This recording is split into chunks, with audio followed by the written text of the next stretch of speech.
Sintonizar Brotes Verdes como cada martes aquí en la pantalla de C5N. Un país que se asoma a su año electoral con un nuevo récord de inflación interanual. Un país que tiene a sus dos principales coaliciones divididas muy severamente dentro de sí y separadas además por una grieta cada vez menos respirable. Es también un país perplejo que se asoma poco realmente a un mundo de guerra y de caos total.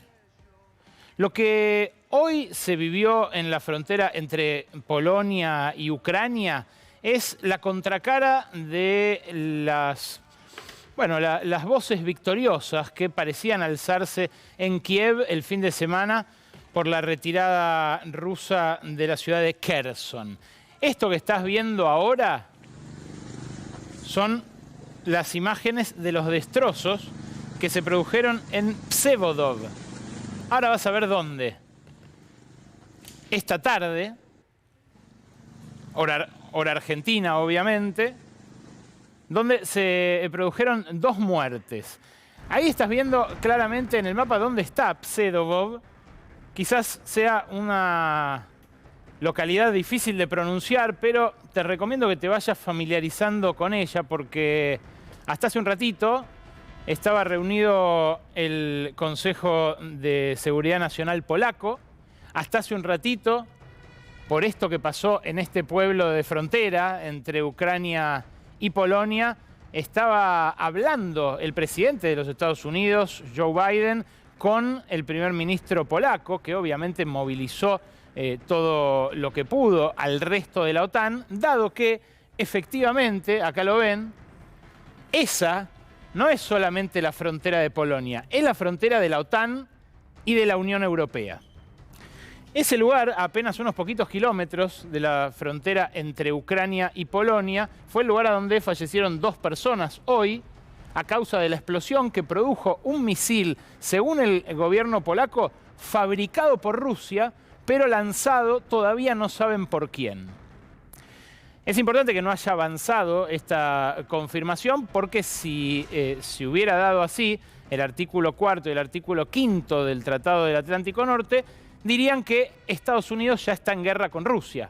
¿Por qué? Porque se considera que atacado uno de los miembros de la OTAN, se ataca a todos. Y por eso es que Vladimir Putin en un principio invadió a Ucrania ante la perspectiva de que fuera a incorporarse a la OTAN. Bueno, Polonia es de la OTAN, con lo cual nuestro país se asoma a lo incierto de una manera realmente notable y muy poco prevista por la dirigencia política local. Eso que veían recién, los destrozos en Polonia, son destrozos que apenas parecen un rasguño al lado de lo que podría pasar en caso de llegarse a la guerra total.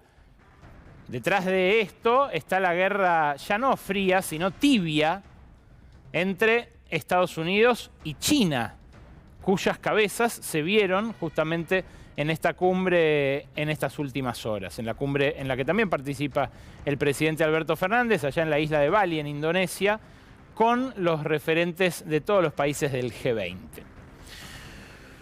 En ese contexto es que se va a desenvolver el próximo gobierno. Ahí están viendo también imágenes del presidente llegando a Indonesia, un Alberto Fernández que después tuvo un problema de salud complejísimo. Pasó toda la noche de ayer a hoy con un sangrado por su úlcera de duodeno. Esto le detectaron al mandatario argentino después de haberlo trasladado en ambulancia.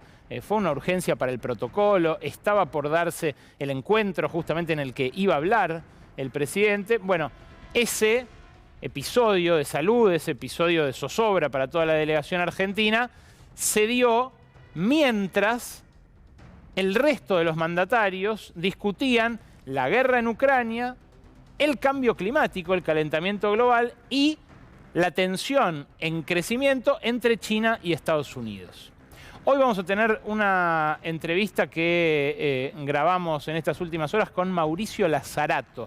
Mauricio Lazzarato es uno de los teóricos más renombrados de la izquierda europea, un hombre nacido en Italia, pero que se radicó en Francia hace mucho tiempo. Hace 20 años trabajó con Toni Negri, trabajó con Michael Hart, trabajó con los autonomistas que aquí en Latinoamérica encarnaron en Chiapas y en el movimiento aquel del subcomandante Marcos, lo que se creía acá también cuando estalló la rebelión de 2001, que podía ser una oleada revolucionaria en distintos países. Bueno, Lazzarato, antes de que se conociera esta explosión de esta tarde, lo que dice es que no hay paz posible en estas condiciones del capitalismo y que la guerra, incluso aunque se apague en Ucrania, se va a volver a prender en Taiwán o en cualquier otro lugar. En un ratito quédate porque es una reflexión realmente interesante la que hace.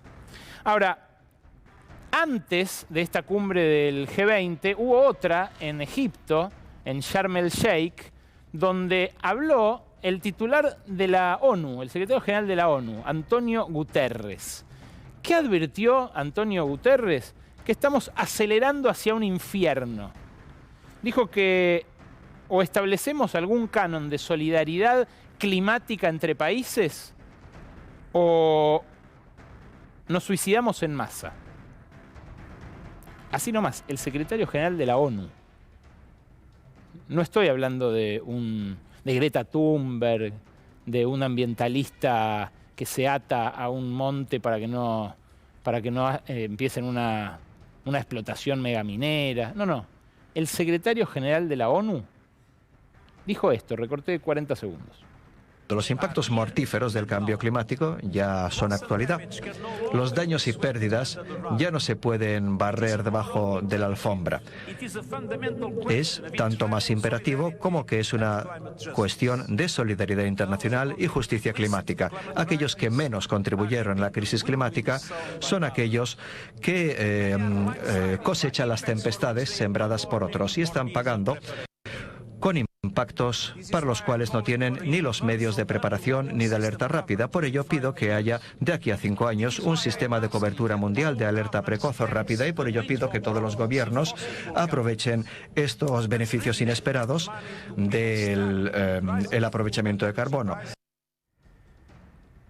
Ahí la veían a Cecilia Nicolini, la enviada de Argentina, a esa cumbre donde estaba hablando el titular de la ONU y fíjense lo que decía, ¿no? Impactos mortíferos del cambio climático. Auguró no ya para dentro de 20 o 30 años, sino para dentro de 5. Parecen desvinculadas de este problema, pero 2 o 3 noticias de estas últimas horas, de esos últimos días, siendo generoso, dan cuenta de que no exageran ni un ápice. En estas últimas horas, por ejemplo, se sintieron las heladas a destiempo en toda la cordillera, que arruinaron gran parte del cultivo de vid en el Valle de Uco, en lugares súper fértiles y súper importantes para la vitivinicultura en Mendoza, que arruinaron cosechas enteras de frutales para todo el año que viene y que exigieron al Estado, como dice el secretario general de la ONU, un esfuerzo para compensar a los productores que igual no se van a ver compensados por tremendas pérdidas que no tuvieron en el caso de la vid en 20 años. Pero en el caso del norte o del sur, hacía muchísimo más. También, dentro de un mes, cuando se levante la cosecha de trigo, se va a levantar la mitad del trigo que estaba previsto levantar. Y esto tiene consecuencias inmediatas, no solamente sobre el precio del pan, sino también sobre la afluencia de dólares a la Argentina. Son 2 noticias que tienen que ver con el impacto del cambio climático. Sin mencionar que anteayer llovieron 100 milímetros en el área metropolitana de Buenos Aires en una hora. Lo que suele llover en un mes llovió en una hora. Esto mientras hay sequía en la pampa húmeda o en la ex pampa húmeda y mientras hay heladas a destiempo, repito, en distintos puntos de la cordillera. Parecen estar escindidas unas noticias de otras, pero son todas la misma. Son todas ese estado de catástrofe que atraviesa el mundo y que no parece importarle a una dirigencia local muy enfrascada en sus propias discusiones. Es en ese contexto que retrocede la idea de democracia que buscó exportar Estados Unidos durante las últimas décadas, desde la caída del muro de Berlín. De esto hablamos con Lazzarato, pero de esto vamos a hablar también en un rato con Dante Sica, el ex ministro de Producción y de Trabajo de Macri, que viene acá y vamos obviamente a discutir lo que hicieron en su momento en el gobierno, lo que Macri propone hacer de vuelta en caso de acceder al poder, y los problemas de este mundo, de este planeta que, como digo, se le atisba tan conflictivo al próximo gobernante que vaya a ocupar el sillón de Rivadavia. Bueno, esta discusión, la de la insatisfacción con la democracia, la del avance de las extremas derechas, es una discusión que se da a nivel mundial y que acá tuvo este fin de semana un episodio bastante tosco, el que protagonizó Luis Juez, cuando dijo esto. Vamos a cumplir el año que viene 40 años de democracia. Yo le puedo garantizar que ningún argentino puede decir que la democracia le cambió la vida. Se nos cayó la clase media, nuestra clase media, una clase media aspiracional, bueno, que pretendían cosas para sus hijos, y hoy no está pasando eso. Qué triste, ¿no? Pero yo no puedo aceptar esa frase, perdóneme.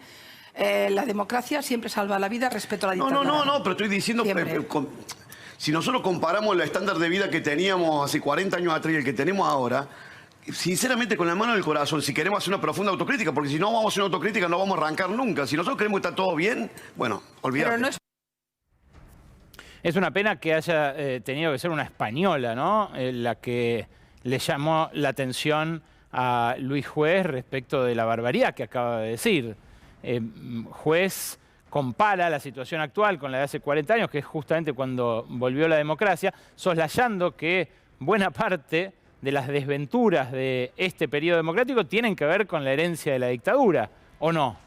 La deuda, la pobreza, el desempleo, son todos indicadores que se dispararon en esos 7 años, pero además se deshizo la base industrial del país, se desguazaron empresas públicas, desapareció literalmente buena parte del tejido productivo de la Argentina.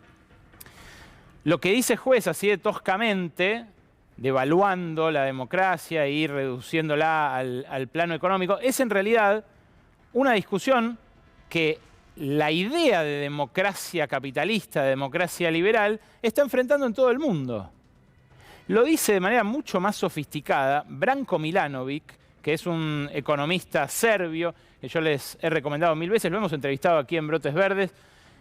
Lo dice en un ensayo realmente muy lúcido que publicó este fin de semana, que se titula Redefiniendo al Mundo. Lo escribió en su blog sobre desigualdad mundial y plantea algo que está en el corazón de la guerra que sacude a toda Europa justo a las puertas del Mundial. Dice Milanovic, míralo, si la parte más exitosa de la humanidad está organizada de acuerdo con los principios A y nuestra experiencia histórica y cultural nos dice que la mejor manera de organizar la sociedad es B, ¿cuánto tiempo puede persistir esta tensión? ¿O tendremos que derivar algunos principios generales de A y aplicarlos en todo el mundo? ¿O las sociedades que actualmente aplican A pueden pasar a hacerse cargo de B? ¿O B podría volver a ser económicamente más exitosa?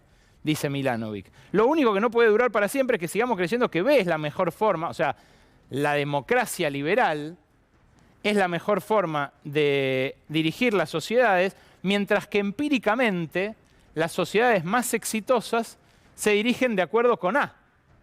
O sea, de acuerdo con los cánones de China, si quieren ir a un ejemplo, o con los cánones de Singapur, si quieren ir a otro. Digo porque China muchas veces es tachada de totalitaria por la forma que adquirió su gobierno después de la Revolución Cultural, pero en Singapur no hay mucha más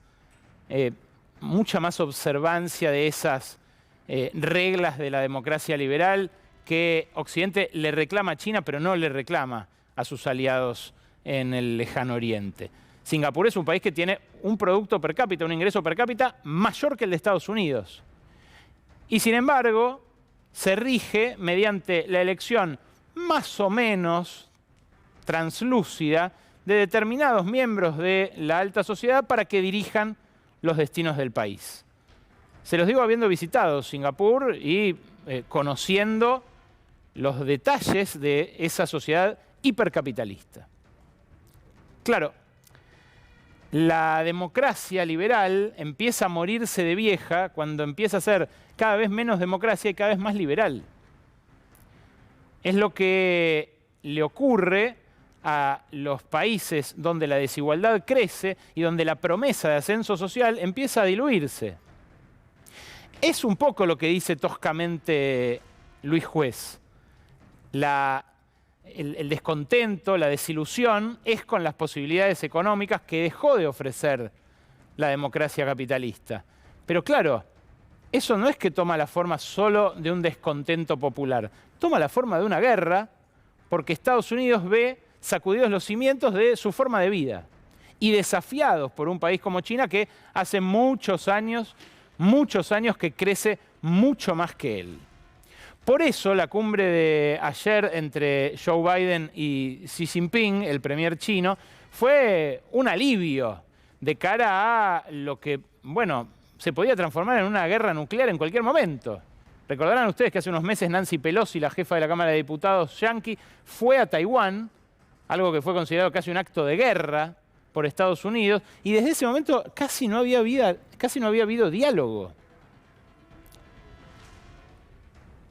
Los tambores de guerra que suenan, ya no en Ucrania, sino en toda Europa, son tambores de guerra que en el fondo se están tocando a lo lejos entre Beijing y Washington. Una guerra que, insisto, ya no es fría, es una guerra tibia, que de a ratos se calienta bastante, como pasó hoy en Polonia y como a cada rato puede amagar con pasar en otros distintos lugares. ¿Qué fue lo que pasó en toda Ucrania hoy, por ejemplo, a 220 días de iniciada la guerra? Bombardearon todas las grandes ciudades. Claro, los rusos retirándose de Kherson para el lado de Crimea, para el lado oriental, cubrieron su retirada generando bombardeos que hicieron que se corte la luz en países enteros alrededor de Ucrania. Países que también son socios de la OTAN en algunos casos. Repito, ¿alguno de los políticos argentinos está hablando de esto? ¿Está hablando del impacto, por ejemplo, en los precios de los granos, que hoy ya se dispararon ante la perspectiva de una guerra más extensa? ¿Está hablando del impacto en los precios de los hidrocarburos? A mí me da la sensación de que buena parte de la dirigencia está en un cumple, ¿eh? Algunos dando por perdida ya la elección del año que viene, otros probándose la banda presidencial antes de tiempo, nadie previendo cuál puede ser el impacto concreto de esta guerra sobre la población argentina.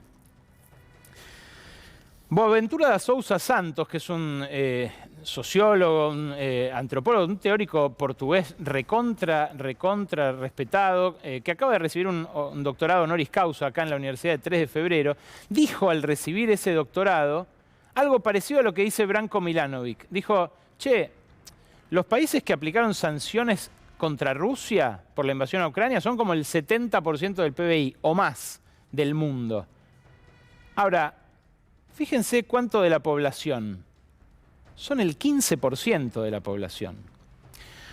Con lo cual, toda esa Europa conmovida con el sticker de la banderita de Ucrania en su cuenta de Twitter y demás, es el eco de una Europa que dominó al mundo durante muchísimo tiempo, pero que empieza a ser discutida, repito, en su forma de vida, ¿eh?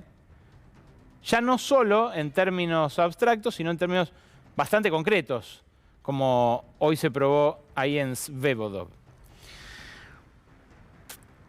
Ese descontento, como te decía, tiene una explicación muy concreta, muy concreta. Salió una encuesta de la Confederación Sindical Internacional, la CSI, que se hizo en 17 países, uno de ellos Argentina, 17 países donde viven más de 2.200 millones de personas, o sea, una cuarta parte de la población mundial. Y lo que mostró, en primer lugar, es que la preocupación por el clima y por el impacto de este infierno al que dice el jefe de la ONU que nos encaminamos, es bastante elevada. 58% de la población en estos países reclama acciones concretas contra el cambio climático. Pero fíjense ustedes qué elevada que es en Argentina. 71%, más que el promedio, reclama este tipo de medidas. Claro, los menos propensos son algunos países europeos, fíjense en la otra placa, y algunos países del área de los exportadores de petróleo, ¿no? Que no quieren que se termine ese negocio multimillonario. Ahora, fíjense ustedes también cómo esta encuesta revela la otra gran preocupación. No solo que se va a acabar el planeta, sino que nos vamos a morir de hambre antes. ¿Por qué? Porque los sueldos no alcanzan para nada. Y no solo acá. Obviamente acá mucho más. Pero no alcanzan para nada en ningún lugar del mundo. Mirá, ¿cuánto quieren que se esfuerce sus gobiernos para conseguir un aumento salarial para los trabajadores? En el mundo, 68%. Solamente México tiene una marca mayor que Argentina que le requiere esto al gobierno en un 83%. Ahora, los guarismos son altísimos en todos lados, ¿eh? Incluso en Estados Unidos, 6 de cada 10 quieren que el gobierno se esfuerce para conseguir un aumento salarial mayor. Estados Unidos, el lugar donde la frase "estás despedido" supuestamente lo resolvía todo, ¿no? Y generaba las condiciones para que el empleo creciera. De esto también, repito, vamos a hablar en un ratito con Dante Sica.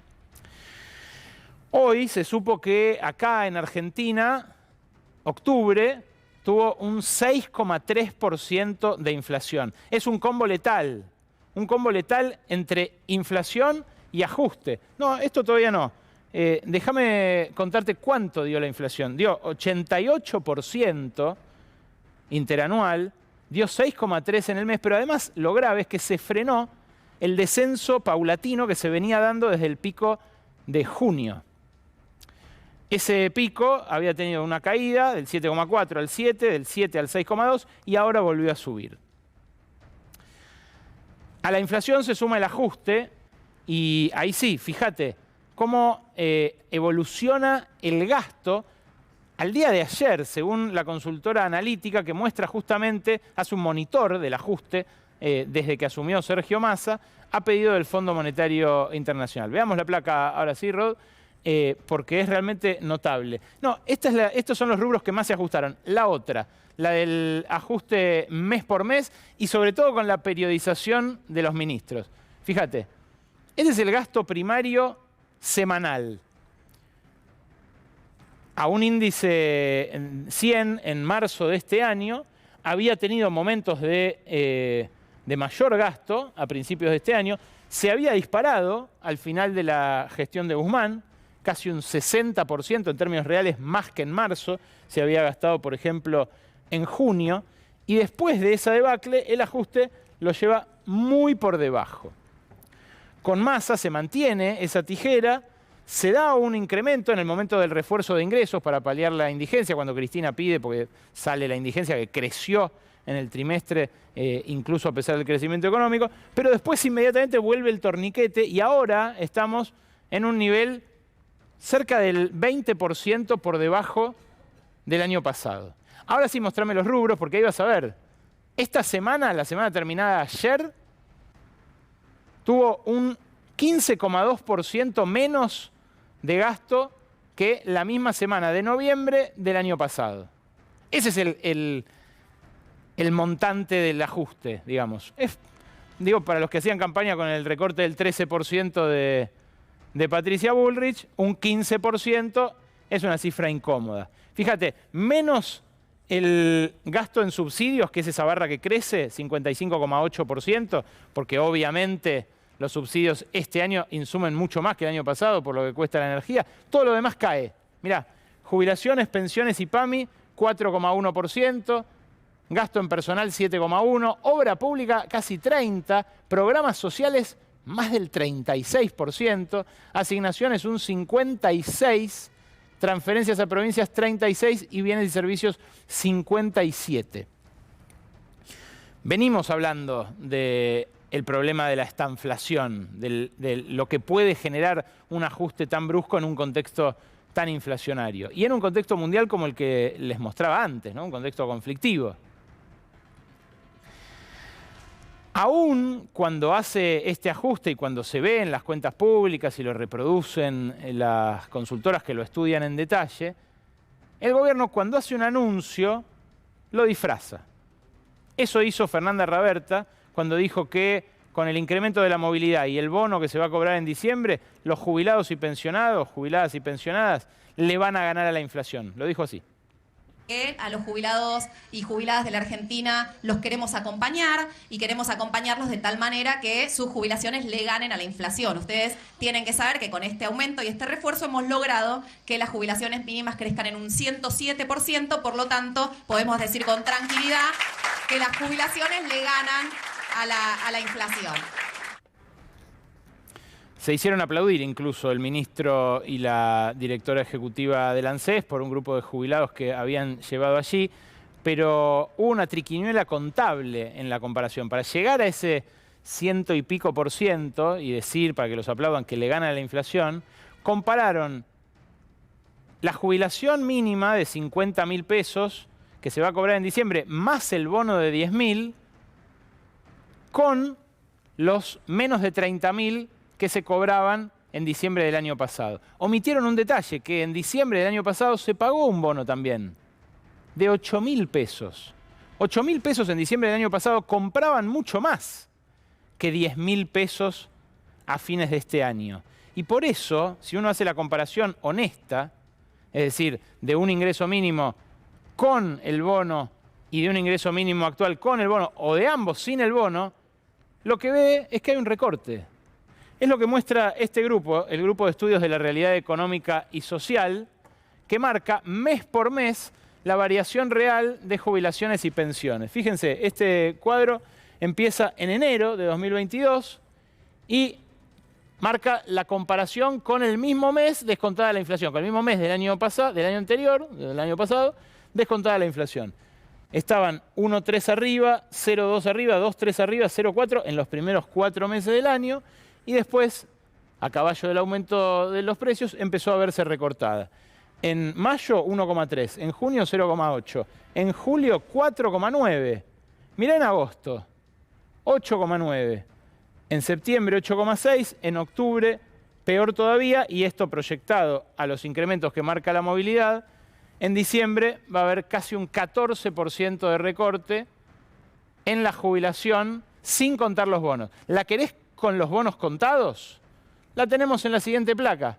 Acá se ve con los bonos incluidos en la comparación. Hubo un bono importante a mitad de este año que marca ese incremento real en el mes de mayo, porque el año pasado no hubo bono en ese mes, pero después empiezan los recortes nuevamente. 0,8, 4,9, 25,1. Acá se ve el impacto del bono de septiembre, pero luego, a medida que se diluye, llegamos a diciembre con una comparación peor todavía. Casi 19% de recorte, por esto que les decía, de que el bono del año pasado era mucho más jugoso que el de este año. Para el Estado, las jubilaciones y las pensiones representan mucho menos gasto que cuando Mauricio Macri trajo al Fondo Monetario a la Argentina de vuelta, allá por 2018. Y esto es lo que se ve en el cuadro del gasto previsional sobre PBI, que es el cuadro que mira el Fondo Monetario y el cuadro que exige recortar justamente el Fondo Monetario.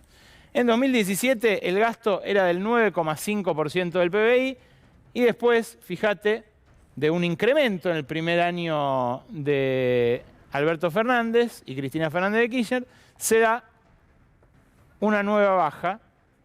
El año que viene, según el presupuesto nacional, el gasto en jubilaciones y pensiones y el resto de lo previsional, también asignaciones, va a ser 7,5% del PBI. Era 9,5% en 2017, antes de que llegara el fondo. Es fuerte el recorte, es muy sensible. Es un ajuste sobre el principal rubro de gasto, que siempre está en la mira del Fondo Monetario y de todos los que ajustan, porque justamente es el que más dinero insume. Pero con el salario real cayéndose a pedazos, con las jubilaciones y pensiones también desplomándose y con todos los indicadores de medición de opinión pública, de simpatía por el oficialismo, de imagen de sus principales referentes, con ese cuadro como fondo es que el kirchnerismo le exige a Alberto Fernández que arme una mesa política. ¿Esa mesa política es la antesala de un gobierno colegiado? Es lo que vamos a hablar hoy con Gabriela Vulcano en su columna política en un ratito, después de las entrevistas. Ese gobierno colegiado, ¿por qué lo empuja el kirchnerismo? Bueno, en buena medida porque el Frente de Todos necesita reorganizarse para su último año en el poder y en todo caso discutir qué va a hacer si considera que va a ser su último año y que no va a haber reelección para la fuerza. En privado, el kirchnerismo anticipa una derrota en las elecciones del año que viene. Se trasluce en las declaraciones de sus principales referentes de a ratos. Aun cuando Cristina haya dicho, voy a hacer lo que tenga que hacer para evitarle más sufrimientos al pueblo argentino. Este jueves vamos a ver nuevamente cuando hable, pasado mañana, la vicepresidenta, todavía en ejercicio de la presidencia, cómo hace para equilibrar esas críticas a la gestión oficial con estos resultados desastrosos con la perspectiva de una candidatura suya propia, en todo caso el año que viene. Después viene el Mundial, obvio, y va a haber como una especie de recreo. De esto vamos a hablar con Lucía Isikoff. Un recreo en el cual va a seguir como telón de fondo la guerra y a nivel local la inflación y el ajuste. El kirchnerismo, de algún modo, lo que prevé, o con el escenario base con el que planea sus próximos movimientos, es que a esa derrota eventual el año que viene le va a sobrevenir un gobierno de derecha, todavía no se sabe con qué signo, si de Juntos por el Cambio, si de alguna decisión, si de una parte, si de Macri, si de algún otro referente, que esa derecha va a desplegar un programa de ajuste mucho más duro que el que está desplegando Sergio Massa, con recortes de derechos, con ataques a determinados colectivos que representan para ellos un gasto, y que a ese ajuste lo va a enfrentar una fenomenal resistencia popular que Cristina o alguien del kirchnerismo podría acaudillar. Pero hay varias preguntas incómodas para hacer sobre esa perspectiva. Primero, ¿y si no la acaudilla el kirchnerismo? Segundo, ¿derrota a manos de quién sería la derrota del año que viene? Porque eso puede cambiar también la hipótesis. ¿Y si el ajuste que hace, en todo caso, ese gobierno que sobrevenga no es tan severo porque parte del ajuste ya se hizo ahora? ¿Y si se morigera, por ejemplo, con la afluencia de nuevos dólares? Peor aún, otra pregunta más lacerante. ¿Y si no hay resistencia? Si no hay una resistencia popular y lo que sobreviene al año que viene con otro cuadro social que el de 2001 es una especie de ajuste con consenso como fue el de la convertibilidad, porque en ese caso, y sobre todo si ese ajuste con consenso se monta en una afluencia de dólares como la que puede representar Vaca Muerta, podemos estar a las puertas de un largo periodo de ajuste estructural de la economía argentina. Yo tengo la sensación de que Macri piensa en eso, de que se mira él mismo en el espejo de Menem, de Cavallo, y que prevé que lo que puede llegar a abrir la elección del año que viene es eso.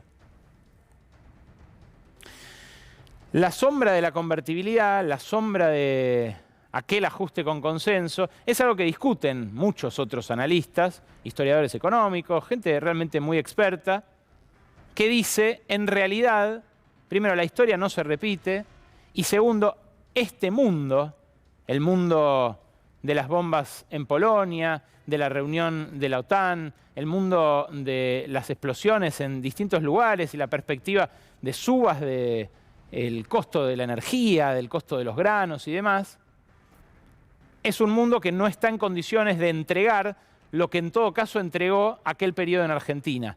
Una mínima estabilidad, aún con cada vez más gente afuera, con exclusión creciente. Esa perspectiva es una perspectiva absolutamente incierta de acá en adelante. Y es una perspectiva sobre la cual, lamentablemente, nadie está reflexionando. Ahora bien, lo seguro es que nadie que se proponga evitar sufrimientos al pueblo derivados de este contexto internacional y de un eventual ajuste mucho más draconiano, se puede dar por vencido de antemano. Porque si hay algo claro es que estamos en ese momento, como decía Gramsci, en el cual lo viejo no termina de morir y lo nuevo no termina de nacer. Y en ese claroscuro, decía el italiano, nacen los monstruos.